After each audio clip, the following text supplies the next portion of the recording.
নমস্কার বন্ধুরা, কেমন আছেন সবাই? আশা করি সবাই খুব ভালো আছেন। আজকে চলে এসেছি একটি ছোট্ট ব্লগ নিয়ে।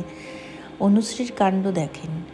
দিদার বাড়ি গিয়েছে, ওখানটাতে ছোট্ট একটা পেঁপে গাছ দেখেছে, তো ও নিজের হাতে পেঁপে পাড়বে। তো চেয়ার নিয়ে হাজির, আর এই দেখুন ঘুরিয়ে ঘুরিয়ে পেঁপে পাড়ার চেষ্টা করছে। আমরা তো অনেক বোঝানোর চেষ্টা করলাম যে সাবধানে পারিস, পড়ে যেন না যাস, আর পেঁপের কষ যেন চোখের মধ্যে না পড়ে। এই দেখুন হাত দিয়ে কিভাবে পেঁপে পাড়ছে, আর এর জন্য ও খুব খুশি। আর দেখুন এতটুকু পেঁপে গাছে কতগুলো পেঁপে ধরেছে।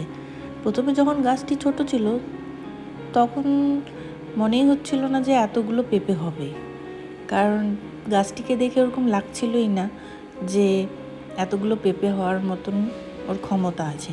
কিন্তু তারপর দেখা গেল এত পেঁপে এসেছে যে আমার মা চারিদিকে সবাইকে দিয়েও শেষ করতে পারছে না।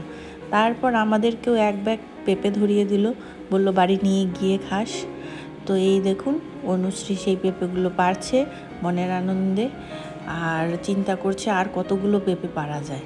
পেঁপের সাইজ দেখছেন, খুব একটা বড় হয়নি, আবার খুব একটা ছোটও হয়নি, কিন্তু খেতে কিন্তু বেশ ভালো। যদিও আমরা পেঁপের তরকারি খেয়েছি, পেঁপের গুণাগুণ তো আমরা সবাই জানি যে পেঁপে খেতে কত ভালো লাগে। আর ও পেঁপেগুলো ছুঁড়ে ছুঁড়ে দিচ্ছিল, ফেটে যাবে কি না বলুন তো, কে বোঝায় ওকে।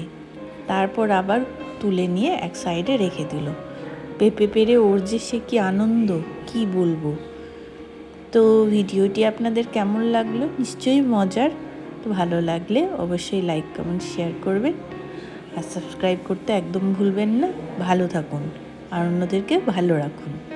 আপাতত এই পর্যন্ত।